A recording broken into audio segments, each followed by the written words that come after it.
오늘은 바울과 스티브 잡스의 공통점이라는 제목으로 담임 말씀을 전하도록 하겠습니다. 아이폰을 만든 애플이라는 회사를 아실 것입니다. 이제는 고인이 된 애플의 최고 경영자였던 스티브 잡스가 애플의 CEO로 있을 때 직원들에게 늘 이렇게 이야기했다고 합니다. 미치도록 훌륭하게 만들어라. 직원들은 그의 말에 철저하게 따랐습니다. 하지만 애플 경영 이사진들은 좋은 제품보다는 당장의 매출 증가가 더 중요했습니다. 그래서 잡스를 몰아내죠. 그리고는 애플의 CEO로 펩시콜라의 영업맨 출신인 존 스컬리를 영입을 합니다. 그 사람은 제품의 디자인보다는 순이익의 극대화에 초점을 맞춥니다. 그러자 혁신을 통해서 새로운 제품을 만들어내는데 총력을 기울였던 애플은 더 이상 새로운 것을 만들어내지 못하게 되고 결국 서서히 몰락을 하게 됩니다. 제품에 대한 이해가 없는 CEO의 오판으로 잡스가 공들여 키운 A급 인재들이 회사를 떠났기 때문입니다. 제너럴 모터스라는 자동차 회사가 있습니다. 우리나라 대우 자동차를 인수해서 쉐보레라는 이름으로 차를 만드는 회사입니다. 이 제너럴 모터스의 이전 부회장이었던 반부추는 이런 말을 했습니다. 제너럴 모터스의 몰락은 철학의 붕괴와 관련이 있다. 언제부터인가 탁월한 제품이 아닌 더 많은 돈이 기업의 목표가 되어버렸고, 그러는 사이 제너럴 모터스는 초점을 잃고 비틀대기 시작했다. 태도의 차이라는 책에서 저자인 김남희는 제8장 숫자 노름에 빠진 기업을 구하는 힘에서 이렇게 말합니다. 다른 이들이 부차적인 데 몸과 마음을 뺏기는 사이 거인들은 본질에 매달린다. 루츠와 잡스는 돈이 아닌 최고의 제품이 목표가 되어야 한다는 것을 알았고 절대 타협하지 않았다. 모두가 나무 사이를 헤매는 동안 거인은 시야를 숲 위에 올려 핵심 가치를 끌어낸다. 그리고 그 가치를 밀고 나간다. 불굴의 집중력이 결국에 자신과 모두를 구원한다. 이렇게 이야기했습니다. 태도의 차이의 저자인 김남희는 잡스와 루츠를 통해 기업을 운영하는 데 있어서 무엇이 가장 중요한가를 이야기하고 있습니다. 하지만 이 이야기는 비단 기업을 운영하는 데 있어서만의 이야기는 아니라고 생각합니다. 우리의 인생 역시 본질적으로 무엇을 붙잡고 나가야 되는지, 절대로 놓쳐서는 안 되는 것이 무엇인지를 아는 것, 그리고 그것을 향해 달려가는 것, 이게 굉장히 중요하다는 것이죠. 프랑스 파리의 어느 수도 입구에는 큰 돌비석이 있는데 그 비석에는 이렇게 쓰여 있습니다. 아프레셀라, 아프레셀라, 아프레셀라. 불어로 그 뜻은 그 다음은, 그 다음은, 그 다음은입니다. 이 비문이 생긴 유래는 이렇습니다. 어느 법과대학 졸업반에 다니던 학생이 고학을 했는데 마지막 한 학기 등록금을 도저히 낼 수가 없었습니다. 그래서 신부님을 찾아옵니다. 학생의 도와달라는 호소의 신부님은 마침 조금 전에 한 성도가 오셔서 나에게 좋은 데 써달라고 돈을 기부했는데 이건 분명 하나님이 자네에게 주라고 주신 것 같네 하면서 그 돈을 세보지도 않고 그 청년에게 줬습니다. 그 돈을 받아들고 기쁨의 청년은 감사합니다 하고 뒤돌아서서 나오려고 하는데 신부님이 그 청년을 불렀습니다. 잠깐만. 그리고는 이렇게 묻습니다. 자네 그거 가지고 뭘 할 건가? 등록금을 해야죠. 그 다음은 열심히 공부해야죠. 공부하고 나서는 졸업해야죠. 그 다음은 변호사가 되어 억울한 사람들을 위해서 의로운 변호를 하겠습니다. 좋은 생각입니다. 그 다음은 돈을 좀 벌겠습니다. 그 다음은 장가가겠습니다. 그 다음은 자녀를 낳을 것입니다. 그 다음은 심상치 않은 시부님의 질문에 청년은 더 이상 대답을 할 수 없었습니다. 그러자 시부님은 빙그레 웃으면서 그 청년에게 이렇게 말했습니다. 그 다음은 내가 말하지. 자네도 죽어야 한다. 그 다음은 자네도 하나님의 심판대 앞에 서게 될 것이다. 알겠는가? 청년이 알겠습니다 하고 나오는데 귓가에 계속해서 음성이 들려오기 시작했습니다. 아프레셀라, 아프레셀라, 아프레셀라. 그 다음은, 그 다음은, 그 다음. 그는 그 견딜 수 없는 그 내면의 속에 그 돈을 신부님에게 돌려드리고 수도원에 들어갔습니다. 그 후에 그는 훌륭한 수도사가 되어서 평생토록 귀한 일을 행했습니다. 그가 죽으며 그의 묘비에 썼던 묘비명이 바로 그 다음은, 그 다음은 이 세 가지였습니다. 우리 인생도 마찬가지입니다. 열심히 공부해서 좋은 대학 가고, 그 다음에 좋은 직장에 들어가고, 그 다음에 장가도 하고, 취직하고, 그 다음은 아이를 낳아서 키우고, 그 다음은 직장만 하고, 더 열심히 벌어 더 큰 집으로 이사가고, 그 다음은 높은 자리에 오르고, 그 다음은 일선에서 물러나 소주들 돌보고, 그 다음은 모두가 다 죽게 된다는 것입니다. 그 다음에는 마치 새로운 무엇이 있는 것처럼 달려가지만 그 뒤에는 또 넘어야 될 산이 있을 뿐이라는 것을 우리는 인생을 통해서 알고 있습니다. 결국 인생의 목표는 있는데 정작 그 목표를 왜 이루어야 되는지에 대한 이유인 삶의 목적이 없다면 우리는 삶의 목표들을 이루고 난 다음에 찾아오는 질문에 대답할 수가 없을 것입니다. 내가 무엇을 할 것인가가 아니라 내가 왜 지금 이것을 하고 있는가? 무엇 때문에, 무엇을 위하여 이것을 하려고 하는가에 대한 이 질문에 답이 없다면 결국 원하는 것을 이룬다 할지라도 그는 삶의 목적이 없는 사람이라 할 수 있습니다.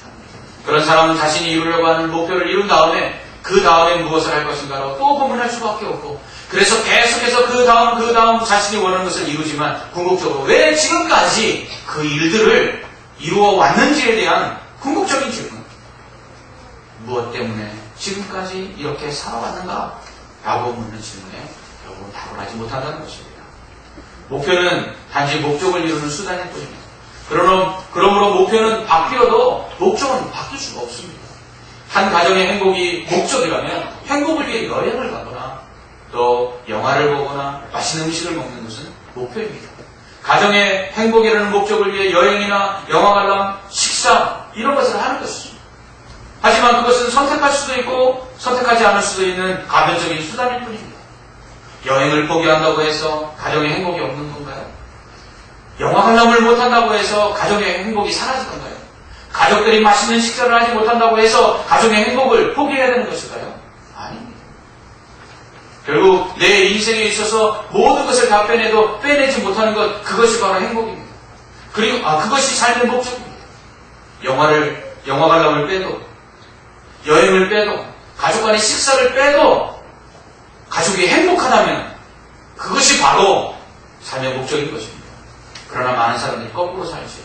내 안에 무엇인가를 자꾸 더해서 결국 그래서 무엇인가 내가 원하는 삶의 목적을 얻을 수 있을 것이라고 착각합니다.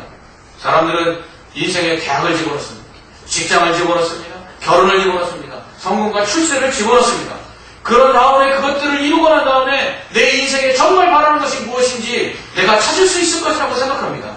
그러나 목적이 먼저입니다.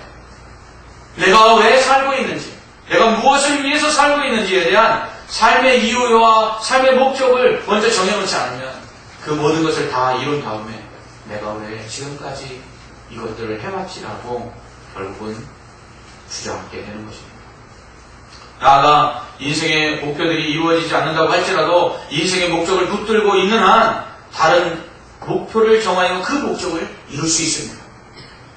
하지만 목적이 없는 상태에서 목표들만을 정하여 살아가는 사람에게는 목표가 목적이 되어버립니다. 그러면 목적이 된 목표를 이루지 못하여 낙심하거나 절망하거나 심지어는 삶을 포기하기도 합니다. 단지 수단일 뿐인데 삶의 목적이 아닌데 내가 살아가는 이유가 아닌데도 그 목표가 목적이 되어버리면 결국 수단을 얻지 못한 것으로 인해서 낙심한다는 거예요. 대학 생활에 성공하지 못해서, 취업을 하지 못해서, 결혼을 하지 못해서, 사업에 성공하지 못해서 낙심하고 절망하는 사람들을 봅니다. 심지어는 삶을 포기하는 사람들을 봅니다. 왜입니까? 단지 수단일 뿐인데 그것을 목적으로 삼았기 때문입니다. 여러분, 음식점에 들어가 음식을 시켰습니다. 음식이 나왔어요. 근데 젓가락이 없는 거예요. 그렇다고 여러분 절망하십니까? 숟가락으로 먹으면 되죠. 숟가락이 없다고 절망하십니까? 안 되면 손으로 먹으면 됩니다. 음식이라는 목적을 이루기 위해서 젓가락이나 숟가락은 목표라는 것입니다. 그 목표가 없다고 해서 음식이라는 목적이 그 음식을 먹는 목적을 달성하지 못하는 것이 아닙니다. 숟가락이 없다고, 젓가락이 없다고 맛있는 음식을 포기하는 사람은 없습니다. 대학과 직장, 결혼과 성공과 출세, 이것들은 단지 인생의 목표입니다. 자신이 정한 인생의 목적을 이루는 데 필요한 수단일 뿐입니다. 그런데 이러한 인생의 목적을 이루기 위한 수단일 뿐인 이 목표들이 없다고 해서 절망하고 좌절해서는 안 된다는 것입니다. 바울은 이 삶의 목적을 표대라고 말합니다. 그는 빌립보 교회를 향해서 표대를 향하여 달려가라 이렇게 말하고 있습니다. 표대는 목적입니다. 목표가 아닙니다. 표대는 본질입니다. 결코 변할 수 없는 본질이 바로 표대입니다. 우리 인생에서 다른 것 다 빼내어도 절대로 뺄 수 없는 것, 그것이 바로 표대입니다. 그렇기 때문에 표대는 위하여라는 말을 붙일 수 있습니다.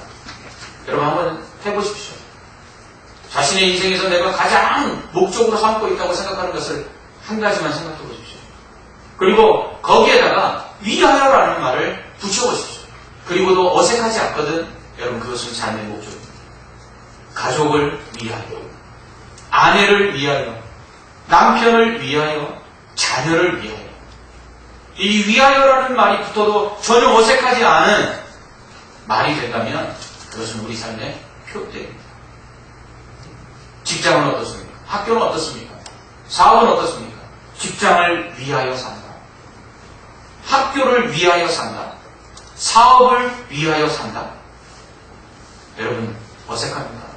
그렇다면 그것은 삶의 목적이 아니라는 것입니다. 위하여라는 말을 붙여도 어색하지 않을 때 그것이 바로 삶의 목적이요 표대가 될 수 있습니다. 그런데 위하여라는 말을 붙여도 어색하진 않지만 뭔가 성연치 않을 때가 있습니다. 이럴 때는 어떻게 해야 될까요? 거기에 두 번째 때문에라는 말을 붙여볼 필요가 있습니다. 표대는 이유이기 때문입니다. 내가 왜 사는가? 내가 왜 이것을 하는가? 무엇 때문에 이것을 하는가? 그 때문에라는 말을 붙였을 때 어색하지 않다면 그것은 우리의 표대가 될 수 있습니다. 성공을 위하여, 명예를 위하여, 건강을 위하여. 위하여라는 말을 붙여도 별로 어색해지지 않습니까? 그러면 거기에 때문에를 붙여보십시오. 성공 때문에, 명예 때문에, 건강 때문에 산다. 뭔가 석연치 않고 어색하다면 그것은 표대가 아닙니다. 여러분 건강 때문에 사는 사람은 없습니다.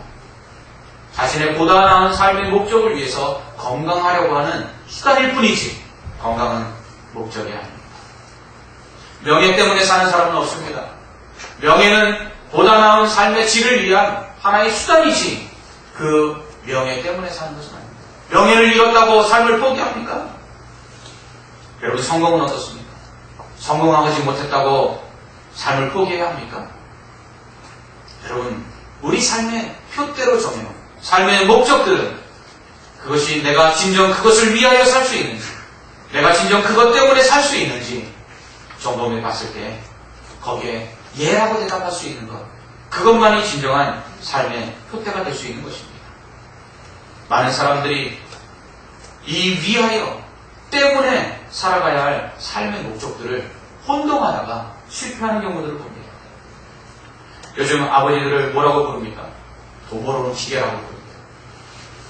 아버지들은 가족을 위하여 그렇게 직장 생활을 하고 가족을 위하여 사업을 했습니다.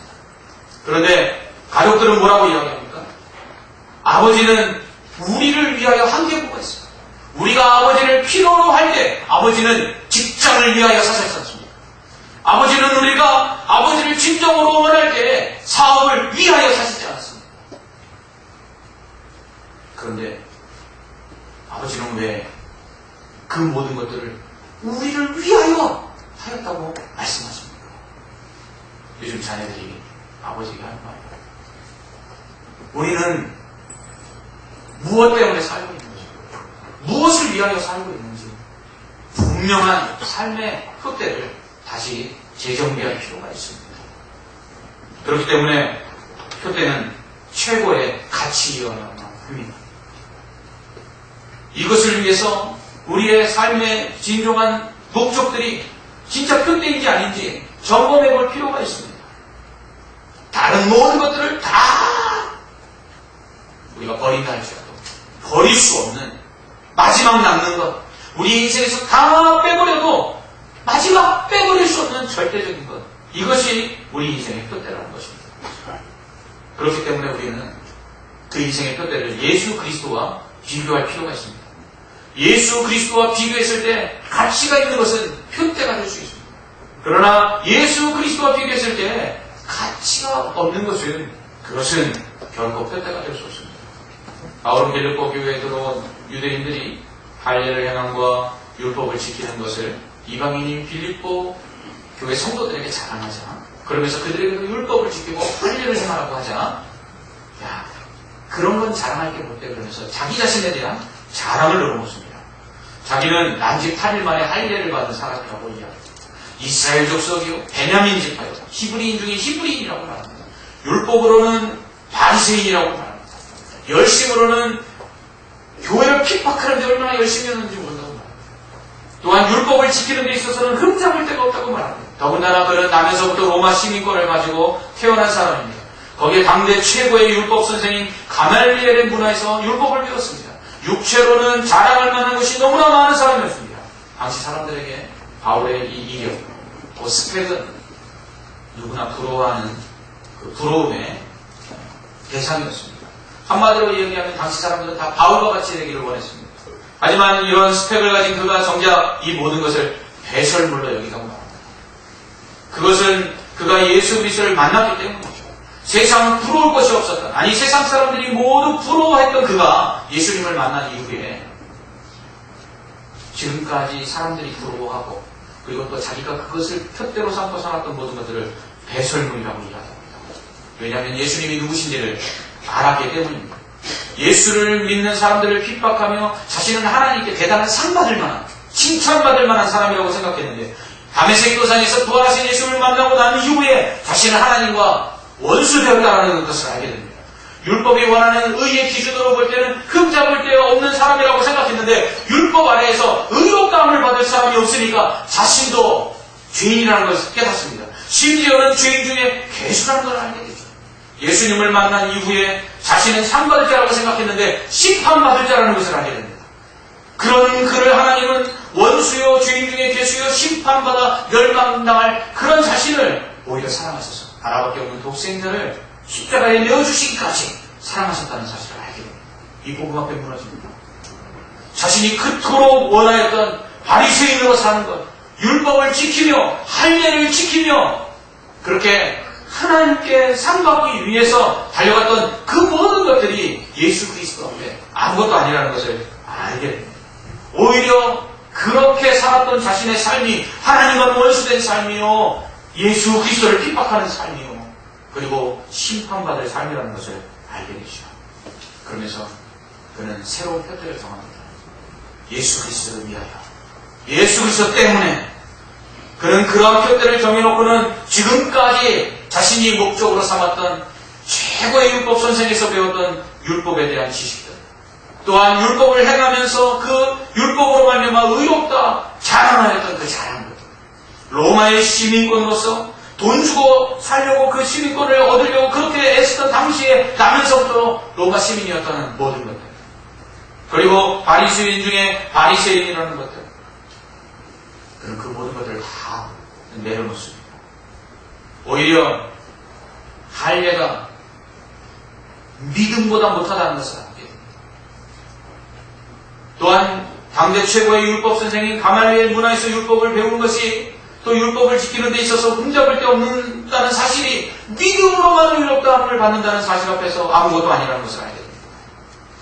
히브리인 중에 히브리인이요, 아브라함의 자손이요, 또 바리새인 중에 바리새인이요, 또한 로마의 시민권을 가진 이 로마 시민이라는 이 모든 이 특권이 하나님의 자녀요, 하나님 나라의 시민이라는 이 특권 앞에 아무것도 아니라는 것을 알게 됩니다. 그러면서 그 모든 것들을 배설물로 여기게 되죠. 그 이후에 그에겐 예수님이 표대가 됩니다. 예수를 위하여 내가 어떻게 살 것인가? 아니, 내가 예수를 위하여 어떻게 죽을 것인가? 율법에 대하여 유대인으로서, 로마 시민으로서, 바리새인으로서 살았던 그의 삶이 예수 그리스도를 만난 이후에 잘못된 삶이라는 걸 깨닫게 됩니다. 그리고서는 하나님의 자녀로서 오직 예수 그리스도를 위하여 예수 그리스도 때문에 복음을 전파하며 살기로 작정을 하죠. 이용규 선교사라는 분이 계십니다. 내려놓음이라는 책을 쓰신 분인데, 이 이용규 선교사는 서울대학교 동양사학과 학부와 대학원을 졸업하고 미국으로 유학을 가서 하버드 대학에서 중동 지역학 및 역사학으로 박사학위를 받았습니다. 학위를 받자마자 미국 대학에서 교수로 일해달라는 청을 받습니다. 또한 한국에 있는 모교로부터 자리가 마련됐으니 교수로 오라고 청빙을 받았습니다. 하지만 그가 서울대학을 나오고 하버드 대학을 나오고 박사학위를 받고 그리고 교수가 될 수 있는, 또 그래서 미래가 안정적으로 보장될 수 있는 이 모든 것을 다 내려놓고 몽골의 선교사로 떠납니다. 그래서 몽골에 있는 기독교 대학인 몽골 국제대학교의 부총장으로 일했습니다. 말이 대학이지 고등학교보다도 훨씬 더 못한 이 대학의 부총장으로 일하며 주의 복음을 전하는 일에 힘썼습니다.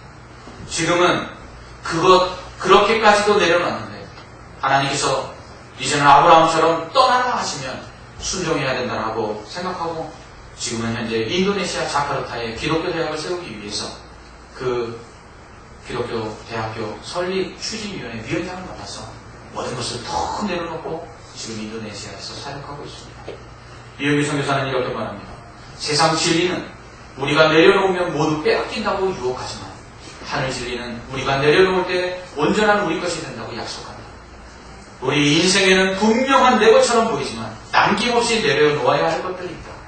힘겹게 쌓아올린 명예, 꼭 움켜진 죄물, 미래의 불안과 생명의 위험까지도 하나님 앞에 온전히 내려놓을 때 진정한 쉼과 참된 평안을 체험할 수 있다. 하버드의 명예도, 미래의 보장도, 가족의 안전도, 심지어 헌신의 열매까지도 그저 내려놓으라는 하나님의 말씀에 겸손히 순종함으로 하나님의 풍성한 인도하심을 경험할 수 있었다. 그는 서울대와 하버드대 그리고 박사 학위 그리고 교수의 안락한 삶, 이 모든 것을 하나님 앞에 내려놓을 수 있었던 것은 예수 그리스도께서 하나님의 아들이십니다. 하나님이심에도 자기 같은 자를 위하여 모든 것을 다 내려놓고 십자가에서 죽으셨던 그 복음 앞에서 그는 결국 다 헛되다는 것을 알았기 때문입니다. 그렇습니다. 예수 그리스도를 위하여, 하나님을 위하여 내가 어떻게 살 것인가? 내가 어떻게 주를 위해서 죽을 수 있을 것인가? 이 질문 앞에 그것보다 더 가치 있는 것이 있다면 그것은 우리의 삶의 표대로 삼을 수 있는 것들입니다. 그러나 예수 그리스도, 나를 위하여 십자가에 죽으시고 원수 되었고 죄인 중에 괴수 되었고 심판받아 멸망한 나를 위하여 생명을 버리신 그 예수님의 그 십자가의 그 사랑보다 더 가치 있지 않다면 우리는 다 예술물로 여겨야 한다는 것입니다. 여러분은 지금 어떤 삶의 목적을 위해서 살고 있습니까? 바울은 이 삶의 목적을 그리스도의 복음을 전하는 일로 삼았습니다. 복음 전하는 사명이 바울의 삶의 목적이요, 이유이요, 최고의 가치가 되자 그런 모든 것을 배설물로 여겼습니다. 여러분은 지금 인생의 표대로 삼고 있는 삶의 목적이요, 삶의 이유요, 최고의 가치가 무엇입니까? 그것과 모든 것들을 비교할 때 다 배설물로 여길 수 있는 그것들이 무엇이 있습니까? 여러분, 그것이 있어야 인생을 살아가면서 우리가 그토록 원했던 것들을 얻고 난 이후에 내가 무엇 때문에 이것을 얻으려고 그렇게 힘쓰고 노력하며 살아왔지라는 질문 앞에서 실망하지 아니하고 좌절하지 않을 수 있습니다. 많은 사람들이 그토록 원했던 직장에 들어가고 나서 1년도 못 되어 내가 이 직장을 계속 다녀야 되나 말아야 되나 고민하는 이유는 무엇입니까? 내가 왜 이 직장에 들어왔습니다. 무엇 때문에 이 직장을 선택하여 일하는가에 대한 표대가 없기 때문입니다. 많은 학생들이 대학 가면서 그렇게 원했던 대학에 진학하고도 6개월도 되지 못하여서 휴학할 것인가, 아니면 재수할 것인가, 아니면 군대를 갈 것인가 고민하는 이유가 무엇입니까? 왜 그 대학에 가야 하는지, 그 대학에 가서 왜 그 공부를 해야 되는지에 대한 삶의 표대가 없이 그저 대학에 들어갔기 때문입니다. 결혼도 마찬가지입니다. 결혼을 하고 살아가면서 부딪히는 여러 가지 어려움들이 있습니다. 그 고난과 그 환난을 이겨낼 수 있는 그 비결이 무엇입니까? 내가 무엇 때문에 결혼합니까? 내가 이 사람을 사랑하여 선택하고 결혼한 목적이 무엇인가? 그 표대를 잃어버리지 않는 한 우리는 결혼의 모든 어려움들을 이겨내고 결국 가정의 행복이라는 목적을 이룰 수 있을 것입니다. 그러므로 목적을 버려서는 안 돼요. 스티브 잡스와 바울의 공통점은 바로 목적을 향해서 살아갔다는 것입니다. 스티브 잡스에게 경영의 목적은 미치도록 훌륭한 제품을 만드는 것입니다. 그렇기 때문에 이익을 남기는 것보다 우선해서 제품을 혁신하고 개발했습니다. 그래서 수익을 남기면 다시 제품 개발에 그 돈을 쏟아부었습니다. 이익이 아니라 미치도록 훌륭한 제품을 만들겠다는 그 목적을 위해서 그는 그가 다시 얻은 모든 부를 그리고 그가 얻은 이익을 다시 투자할 수 있었던 것입니다. 그러나 경영진이 바뀌고 그리고 이익만을 위해서 회사를 운영하던 사람들이 최고의 경영자의 위치에 오르자 결국은 뛰어난 제품이 아니라 어떻게 하면 값싼 제품을 만들어 훨씬 더 많은 이익을 낼까? 그러다가 결국은 더 좋은 제품도 못 만들어내고 사람들의 외면을 받으면서 F로 몰락하고 바울은 어떻습니까? 모든 사람들이 부러워하는 스펙을 가졌습니다. 모든 사람들이 부러워하는 것들을 다 가지고 있는 사람입니다. 로마 시민이요, 유대인이요, 베냐민 지파요, 바리새인 중에 바리새인이요, 가말리엘 문화에서 율법을 배운 자요, 열심으로는 하나님의 교회를 핍박하고 의로는 율법으로 흠없는 자였습니다. 그럼 그가 내 인생 이거 다 껍데기야. 내 인생 이거 다 가짜였다고. 내 인생 이거 다 대선물이라고. 그렇게 이야기합니다. 왜요? 최고의 가치를 발견했기 때문입니다. 여러분, 지금 여러분이 살고 있는 삶에 있어서 여러분은 참된 만족이 있습니까? 여러분, 지금 여러분이 살고 있는 그 삶에서 이것이 내 삶의 목적이요, 이유요, 본질이요, 최고의 가치라고 여기면서 그렇게 그것을 향하여 달려가고 있는 것들이 무엇이 있습니까? 그것이 예수 그리스도 앞에 비교했을 때 더 가치 있는 것입니까? 아니야, 그렇지 않다면 버려야 합니다. 최고의 가치를 향해서 달려가야만 후회하지 않을 수 있어요. 삶의 목적과 삶의 이유와 삶의 본질이 되는 내가 그것 때문에 살고 그것을 위하여 사는 그것을 위해서 달려갈 때만 결국 후회하지 않을 수 있어요. 바울은 이러한 삶의 목적이요, 이유요, 본질인 최고의 가치인 이 복음 전파라는 뼈대를 향해서 달려가면서 앞만 보고 달린다고 말합니다. 그는 뒤돌아보지 않는다고 말합니다. 내가 얼마나 달려왔는지 돌아보지 않는다는 것입니다. 이것은 점검하지 아니하고 반성하지 않는다는 이야기가 아닙니다. 과거에 해놓은 업적에 도취돼서 표대를 잊어버리지 않겠다는 것이죠. 토끼와 거북이가 경주한 이야기 다 아시죠? 토끼의 페인이 뭡니까? 뒤돌아봤기 때문입니다. 얼마나 달려왔는지, 또 뒤에 누가 오고 있는지 거기에 도취됩니다. 아직도 달려갈 표대가 남아있는데 거기서 결국 그는 쉬고 잠듭니다. 결과는 어떻게 됩니까? 그렇게 우습게 보았던 엉금엉금 키우던 거북이에게 피하게 됩니다. 이처럼 표대를 향해 달려가는 자들이 경계해야 될 것이 있습니다. 그것은 업적에 대한 자만입니다. 이만큼 했으면 됩니다. 바울은 자신이 복음을 전하여 이룬 업적들을 자랑하지 않습니다. 아직 달려갈 길이 많이 남아있기 때문입니다. 그는 앞으로 전진해 갑니다. 더. 스티브 잡스가 자서전을 썼는데 그 자서전을 읽어보니까 그는 만족할 줄 모르는 사람이라고 되어 있습니다. 그는 늘 언제나 더 좋은 제품을 만들기 위해서 더 끊임없이 그렇게 개발해야 되겠습니다. 앞만 보고 달리는 것이죠. 그러니 전 세계 사람들이 사랑하는 제품을 만들 수 있었습니다. 하나님께서 주신 사명, 그 사명을 뼈대로 삼고 달려가는 사람도 절대로 뒤돌아서 보면 안 됩니다. 오직 앞만 보고 달려야 합니다. 자신이 이룬 일에 만족하거나 교만해져서는 안 됩니다. 그렇게 되면 토끼처럼 멈추게 되고 결국은 뒤처지게 되고 결국은 표대를 향해 달려가보지만 결국 허사가 되고 맙니다. 성경은 말합니다. 먼저 된 자가 나중되고 나중된 자가 먼저 됩니다. 예수님은 말씀하십니다. 손에 쟁기를 잡고 뒤돌아보는 자는 내게 합당치 않다. 우리 앞만 보고 달려가야 합니다. 안타까운 현실입니다. 한국교회에 큰 업적을 남겨놨던 목사님들이 뒤돌아보기 시작했습니다.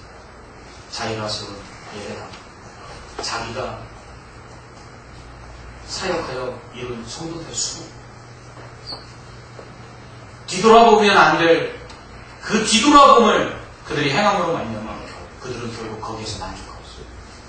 그리고 그것을 놓지 못하였습니다. 그들이 달려가야 될 표대, 그들이 붙잡아야 될 표대, 그것 앞에 모든 것을 다 배설물로 여겨야 될 것인데 그들은 그렇게 하신 것입니다. 결국 그토록 한국교회를 위해 위대한 업적을 쌓은 목사님들이 한국교회 역사상 가장 치욕을 저지르고 있다는 사실을 우리에게 큰 교훈을 주고 있습니다. 여러분, 우리에게 표대가 무엇이 있습니까? 그 표대를 향해서 달려가십시오. 여러분, 진정한 표대를 잡아야 합니다. 그 표대를 정해야 합니다. 그렇지 않으면 우리는 또 다른 표대를 향해서 달려가다가 결국 그것이 표대인 줄 알고 달려왔는데 다 달려간 후에 내가 왜 이것 때문에 여기까지 달려갔지? 내가 왜 무엇을 위하여 이것을 잡으려고 이렇게 살아왔지라는 그 질문 앞에 무너지고 마는 것입니다. 표대를 향해 달려가면서 방심하지 마십시오. 아직 끝나지 않았습니다. 끝까지 달려가야 합니다. 교회 안에 사명을 받은 자들 특별히 그렇습니다. 안수집사, 장로, 권사, 하나님께서 주신 그 사명이 우리의 표대라면 내가 지금까지 얼마나 이 일들을 위해서 해왔는가 가문을 붙잡고 살 것이 아니라 아직 주님 앞에 서서 주님 앞에 서는 날에 상 받을 것을 기대하면서 더 달려가야 합니다. 많은 목사들이 자신의 업적 앞에서 무너진 것이 우리의 걸림돌과 우리가 표대를 향하여 달려가는 데 있어서 우리를 방해하는 것은 다름이 아니라 나 자신이라는 사실을 우리는 명심해야 합니다. 끊임없이 끝까지 달리십시오. 표대를 향하여 최선을 다해서 달리십시오. 사명이든 삶이든 진정으로 붙잡아야 될 것, 더 가치 있는 것, 그것을 위하여 그것 때문에 살아가는 그것을 위해서 여러분 달려가십시오. 그럴 때 성령이 함께 달려가실 것입니다. 주님이 함께 동행해 주실 것입니다. 그리고 믿음의 사람들이 함께 도와줄 것입니다. 그래서 끝까지 달려서 주님 앞에 서는 날에 칭찬받고 상 받는 저와 여러분들 되시기를 주님의 이름으로 축원합니다. 아멘. 기도하겠습니다. 하나님 아버지, 오늘날 많은 사람들이 표대를 잃어버리고 살아가고 있습니다. 무엇 때문에 사느냐고, 왜 사느냐고, 무엇을 위해 사느냐고 물으면 대답을 하지 못합니다.